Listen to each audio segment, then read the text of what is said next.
నమస్కారం ఇది సంగతికి స్వాగతం మానవాళితో పాటు సమస్త జీవరాశులకు ఆవాసమైన భూమి విపరీతంగా వేడెక్కుతోంది వాతావరణం గతి తప్పుతోంది అధిక ఉష్ణోగ్రతలు అకాల వర్షాలు భయపెడుతున్నాయి సంద్రాలు జనావాసాలను ముంచెత్తుతున్నాయి భూకంపాలతో భూమి బద్దలవుతోంది అగ్నిపర్వతాలు బీభత్సం సృష్టిస్తున్నాయి ఇవి మున్ముందు మరింత హెచ్చే ముప్పు ఉండొచ్చన్న సంకేతాలు భయాందోళనకు గురిచేస్తున్నాయి వాటన్నింటికీ ప్రత్యక్షంగానో పరోక్షంగానో ప్రధాన కారణం పర్యావరణ మార్పులు పర్యావరణానికి హాని కలిగిస్తూ సహజ సంపదను నాశనం చేస్తుండడం వల్ల కూర్చున్న కొమ్మను తానే నరుకున్న చందంగా పరిస్థితి తయారవుతోంది అందుకు ఉదాహరణ కరుగుతున్న రక్షణ కవచం ఓజోన్ పొర ఆ నష్టం మరింత పెరిగి సూర్యుని నుంచి వెలువడే అతినీలలోహిత కిరణాలు నేరుగా భూమిని తాకితే జీవజాతి మనుగడ ప్రశ్నార్థకమవుతుంది అందుకే ఆ రక్షణ కవచం పరిరక్షణ ఆవశ్యకతను గుర్తు చేసేందుకు సెప్టెంబర్ 16ను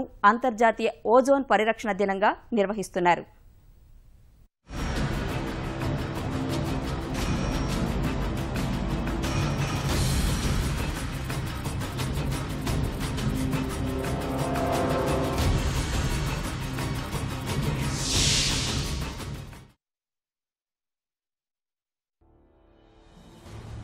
భగభగా మండే ప్రచండ అతినీలలోహిత కిరణాలు నేరుగా భూమిని తాకితే ఏమవుతుంది?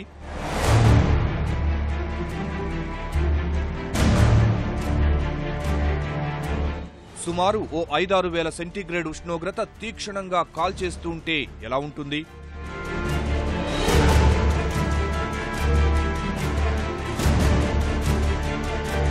ఈ నేల కూడా మరో మండే అగ్నిగోళం కావడం మినహా వేరే ఏం మిగలదేమో.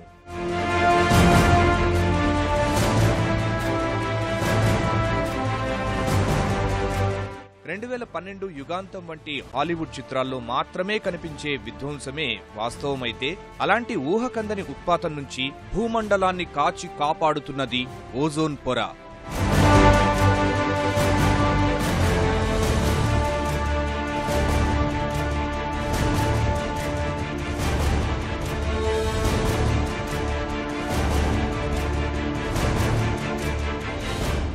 హిమపర్వత సానువులు, మహాసముద్రాలు, మహారణ్యాలు, మానవ నాగరికతలు అన్నీ ఆ చల్లని నీడలో ఉద్భవించి విరాజిల్లుతున్నవి.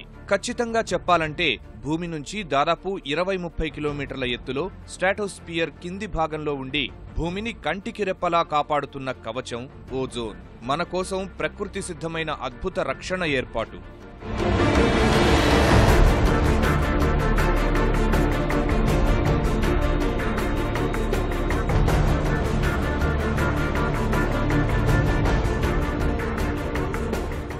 శాస్త్రవేత్తల అంచనాల ప్రకారం సూర్యగోళం ఉపరితల ఉష్ణోగ్రత భూమికి ఉన్న దూరం రీత్యా 5227 నుంచి 5727 డిగ్రీల సెంటీగ్రేడ్ వేడితో రవికిరణాలు భూమిని చేరాలి.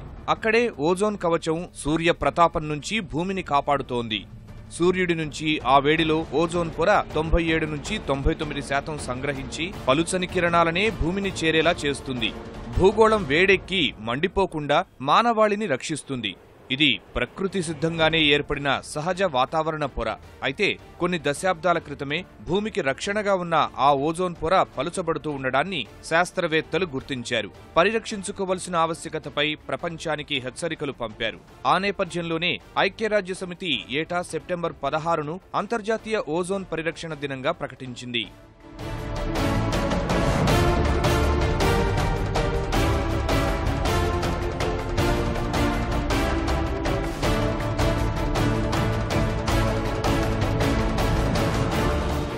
అది ఒక ప్రొటెక్షన్ లేయర్ లాగా ఉంటుంది. ఓజోన్ లేయర్ అంటేనే it is a protection layer. So దాంట్లో 2 రకాలుగా ఉంటుంది.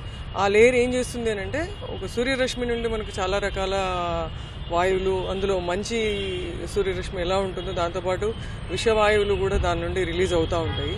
సో ఈ ఓజోన్ పొర ఏం చేస్తుంది అంటే వాటిని అక్కడే స్టాప్ చేసేసి మన భూమి మీదకి రాకుండా కాపాడుతుంది ఓజోన్ పొర.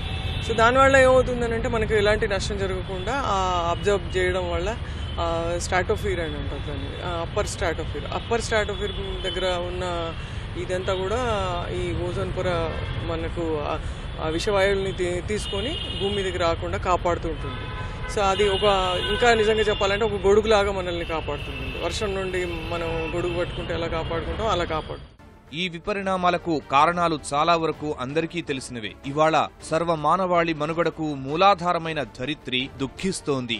అభివృద్ధి పేరిట సాగిస్తున్న వినాశనం రోజురోజుకీ తీవ్రమవుతోంది. పెరిగిపోతున్న జనాభా, పరిమితంగా ఉన్న సహజ వనరులు భయానక భవిష్యత్ చిత్రాన్ని కళ్ల ముందు ఆవిష్కరిస్తున్నాయి. ఆ క్రమంలోనే వాతావరణంలోకి విడుదలవుతోన్న కాలుష్యాల మోతాదు పెరుగుతోంది. వేల వృక్ష జంతు జాతులు అదృశ్యమవుతున్నాయి. చివరకు జీవజాలం మనుగడకు ప్రమాదకరమైన అతినీలలోహిత కిరణాలను అడ్డుకునే ఓజోన్ పొరకు చిల్లులు పడుతున్నాయి. అతినీలలోహిత కిరణాలు భూమిని తాకడం మళ్లీ పెరిగిపోతోంది. ఫలితంగా జన్యువులు, కళ్లు దెబ్బతినడం, చర్మ క్యాన్సర్ విజృంభణ సహా సముద్ర జీవరాశిపై దుష్ప్రభావం పడుతోంది. మరోవైపు చూస్తే భూతాపంతో పాటు సముద్ర మట్టాలు అడ్డు అదుపు లేకుండా పెరిగిపోతున్నాయి. వాతావరణంలో విపరీత మార్పులు చోటు చేసుకుంటున్నాయి. అకాల వర్షాలు, వరదలు, ధ్రువ ప్రాంతాల్లోని మంచు శకలాలు కరగడం, ఎడారి దేశాల్లోనూ విపరీతమైన మంచు కురవడం లాంటి దుష్పరిణామాలు సంభవిస్తున్నాయి. ఎండవేడిమి, వడగాలులు, తుపాన్లు, వరదలు, భూకంపాలు, సునామీలు లాంటి ప్రకృతి విపత్తుల కారణంగా ఏటా ప్రపంచవ్యాప్తంగా లక్షలాది మంది ప్రాణాలు కోల్పోతున్నారు. వాటికి తోడు ఇప్పుడు సూర్యుడి నుండి వచ్చే అతినీలలోహిత కిరణాలను భూమిపైకి రాకుండా అడ్డుకొని జీవరాశిని రక్షించే ఓజోన్ పొరనైనా సంరక్షించుకోకపోతే భవిష్యత్తులో ఇబ్బందులు తప్పవన్న హెచ్చరికలు ఆందోళన కలిగించేవి. ఓజోన్ పొర ఎక్కడైతే పల్సన్ అయిందో అక్కడి నుంచి అతి నీలిలోహిత కిరణాలు అంటే అల్ట్రావైలెట్ రేస్ నేలకి చేరడం, అక్కడ ఫిల్టర్ కాకుండా అక్కడ ఆ స్థాయిలో ఆగిపోకుండా మనిషికి యూవీబీ రేడియేషన్ డైరెక్ట్గా చర్మం మీద పడడం, నేల మీద ఉండే పశుపక్షులు, మనుషులు, అట్లాగే చెట్లు, వీటన్నిటి మీద, పంట చేలు, వీటన్నిటి మీద వాటి ప్రభావం ఉండడం శాస్త్రజ్ఞులు గమనించారు. అది అంటార్క్టికా ఖండంలో కూడా గమనించారు. ఓజోన్ పొర పరిరక్షణ అవసరం గురించి ప్రపంచ ప్రజలకు అవగాహన కల్పించేందుకు 1995 నుంచి ఏటా సెప్టెంబర్ 16ని ఓజోన్ సంరక్షక దినంగా పాటిస్తున్నారు. నిజానికి ఇంత అద్భుతమైన ఓజోన్ రహస్యం అంతుచిక్కనిదేం కాదు. అదొక వాయువులతో కూడిన పొర. ఓజోన్ అణువులో 3 ఆక్సిజన్ పరమాణువులు ఉంటాయి. సాధారణంగా ఆక్సిజన్లో ఉండేవి 2 పరమాణువులే. కానీ మూడోది కలిసి O3గా మారడమే వాటికి ఓజోన్ గుణాన్ని కలిగిస్తుంది. భూమికి రెండో ఆవరణమైన స్ట్రాటో ఆవరణం దిగువన అవొక మందమైన పొరగా ఏర్పడి సూర్యుడి నుంచి వెలువడే అతినీలలోహిత కిరణాలను అడ్డుకుంటున్నాయి. ముఖ్యంగా ఓజోన్ పొర అల్ట్రావైలెట్ బి కిరణాల ధార్మికత భూమిని చేరకుండా కాపాడుతుంది. అల్ట్రావైలెట్ బి కిరణాలు నేరుగా తాకితే చర్మ క్యాన్సర్, కంటి వ్యాధులు సంభవిస్తాయి. అంటార్కిటిక్ ప్రాంతంలో ఓజోన్కు ఏర్పడిన పెద్ద రంధ్రాన్ని 1985లో గుర్తించారు. ఓజోన్కు చేటు చేస్తున్నది క్లోరోఫ్లోరో కార్బన్లు అన్న విషయాన్ని 1928లోనే శాస్త్రవేత్తలు కనుగొన్నారు. రిఫ్రిజిరేటర్లు, ఎయిర్ కండిషనర్లు, శీతల గిడ్డంగులు, ఇన్హేలర్లు, అగ్నిమాపక సామగ్రి నుంచి ఈ క్లోరోఫ్లోరో కార్బన్లు వెలువడుతున్నాయని గుర్తించారు. అంతకు ముందే ఓజోన్కు ముప్పు ఉందన్న విషయాన్ని 1977లోనే గుర్తించిన ఐక్యరాజ్యసమితి వివిధ దేశాలతో ఒప్పందాలకు నడుం బిగించింది. ఆ మేరకు 1987 ఆగస్టు 27న మాంట్రియల్ ప్రోటోకాల్ను తీసుకుని వచ్చారు. 1989 నుంచి ఒడంబడిక అమల్లోకి తెచ్చారు. అప్పటి నుంచి ఇప్పటి వరకు 8 సార్లు ఒప్పందానికి సవరణలు తీసుకుని వచ్చారు. ఐరోపా సమాఖ్య సహా 197 దేశాలు ఆ మాంట్రియల్ ప్రోటోకాల్ పై సంతకాలు చేశాయి. ప్రజల్లో అవగాహన కల్పించేందుకు ప్రయత్నాలు చేస్తున్నారు.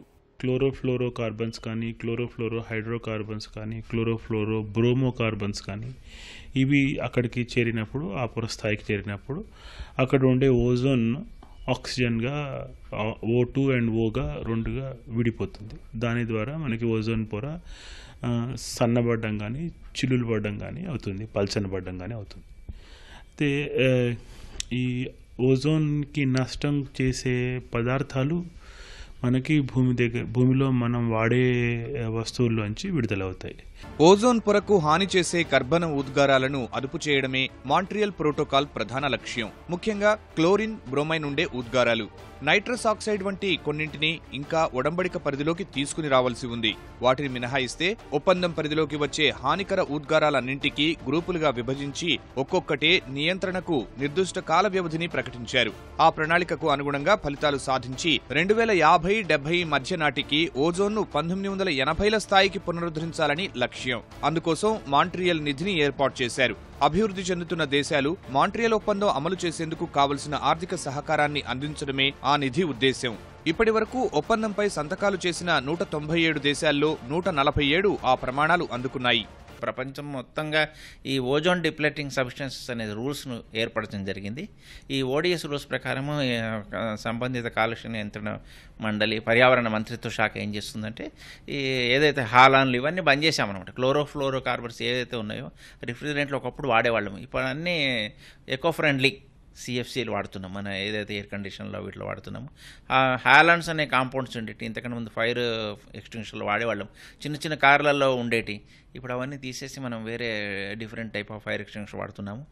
అంతర్జాతీయ సమాజం ఇంతగా ఎందుకు కలవరపడుతుంది అంటే ఉద్గారాలు పెరిగిన కొద్దీ ఓజోన్ పొర పలుచబడి భూతాపం ఇంకా ఇంకా పెరిగేందుకు కారణమవుతుంది. అందుకనే జనం ఎంత పర్యావరణ స్పృహతో ఉంటే అంత మేలని హితవు పలుకుతున్నారు. లక్ష్య సాధన దిశగా మాంట్రియల్ ప్రోటోకాల్ కూడా ఫలితాలనిస్తోంది. 2015లో అమెరికా ఎన్విరాన్మెంట్ ప్రొటెక్షన్ ఏజెన్సీ విడుదల చేసిన అంచనాల ప్రకారం ఓజోన్ పొర పరిరక్షణ కోసం తీసుకువచ్చిన ఒప్పందం వల్ల అప్పటి వరకు 28 కోట్ల మంది చర్మ క్యాన్సర్ ముప్పు నుంచి తప్పించుకోగలిగారు. ఒక్క అమెరికాలోనే 15 లక్షల మందికి ప్రాణాపాయం తప్పింది. 4.5 కోట్ల మందికి కంటి చూపు సమస్యలు తప్పాయి. హైడ్రోఫ్లోరోకార్బన్స్ ను కట్టడి చేయాలని చెప్పడానికి మరో కారణం అవి కార్బన్ డైఆక్సైడ్ కంటే 10,000 రెట్లు ఎక్కువ భూతాపాన్ని పెంచేవి కావడమే. ఇవన్నీ మనం చేస్తున్నాం. అసలు మరి చేయకుండా ఎలా ఉంటాం అంటే డెఫినెట్ గా మనము అవి ఉపయోగం అంటూ మనం చేస్తాం.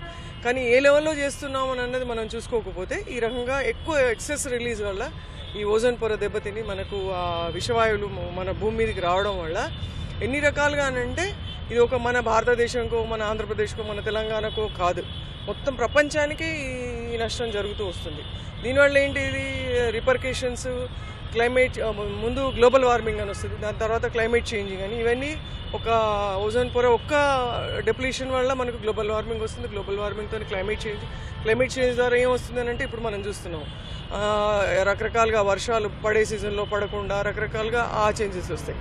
ఓజోన్ కు చేటు చేసే ఉద్గారాల వల్ల భూతాపం పెరుగుతుండడం ఇప్పటికే అందరికీ అనుభవంలోకి వస్తోంది. ప్రధానంగా ఎయిర్ కండిషన్లు, రిఫ్రిజిరేటర్ల నుంచి వెలువడే ఫ్లోరోక్లోరో కార్బన్లు వాతావరణంలో విపరిణామాలకు దారితీస్తున్నాయి. ఓజోన్ పొరకు నష్టం చేకూరుస్తున్నాయి. ఈ ఏడాది ప్రపంచవ్యాప్తంగా భూమిపై ఉష్ణోగ్రతలు గణనీయంగా పెరిగి జులై అత్యంత వేడి నెలగా రికార్డు నెలకొల్పింది.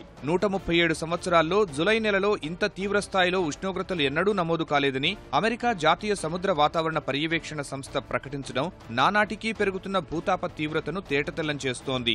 20వ శతాబ్దపు సగటు ఉష్ణోగ్రతతో పోల్చితే ఈ జులైలో 1.57 డిగ్రీ సెల్సియస్ల ఉష్ణోగ్రత అధికంగా నమోదైంది. గత ఏడాది జులైతో పోల్చితే ఈ ఉష్ణోగ్రత 0.11 డిగ్రీ సెల్సియస్లు ఎక్కువ.